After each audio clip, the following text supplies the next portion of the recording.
Bonjour, aujourd'hui je voudrais vous parler de choses qui nous tiennent particulièrement à cœur, dont les traditions européennes.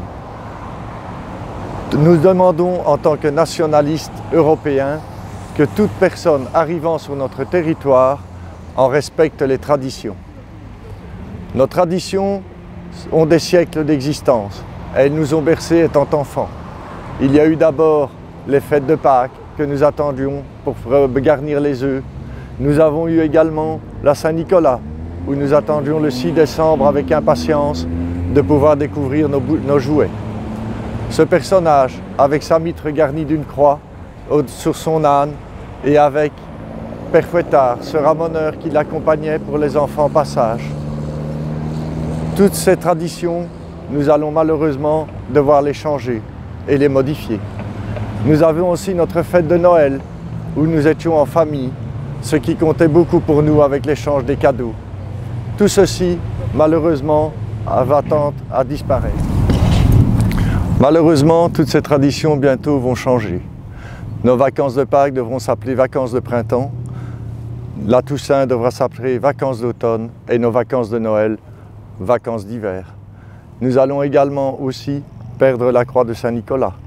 Nous allons également perdre le Père Fouettard. Tout ceci grâce à une politique de gauche aux abois qui a accepté une migration de masse. Nos traditions, nous voulons les garder. Elles sont notre force et notre symbole. Beaucoup sont religieuses, mais autant laïques que chrétiens, nous les fêtons tous ensemble et dans l'ensemble des pays européens. Nous sommes une civilisation chrétienne et à ce titre nous avons des traditions. Et ces traditions, on voudrait qu'on les garde, les respecter. Par exemple, Noël, Pâques, la Toussaint, l'Assomption, l'Ascension, qui sont toutes des jours fériés. Et ces traditions, on y tient.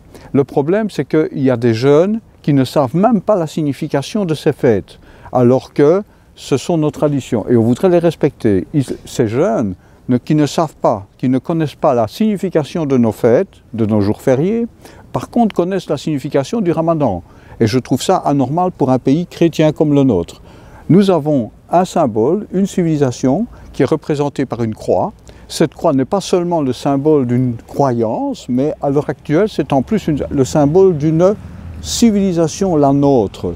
Cette civilisation chrétienne nous a développé des droits, nous a développé des pouvoirs. Les droits du citoyen, les droits humains, les droits de l'homme, ça vient de la civilisation chrétienne. Les droits de l'enfant, idem. Alors il n'y a vraiment aucune raison pour qu'on les oublie.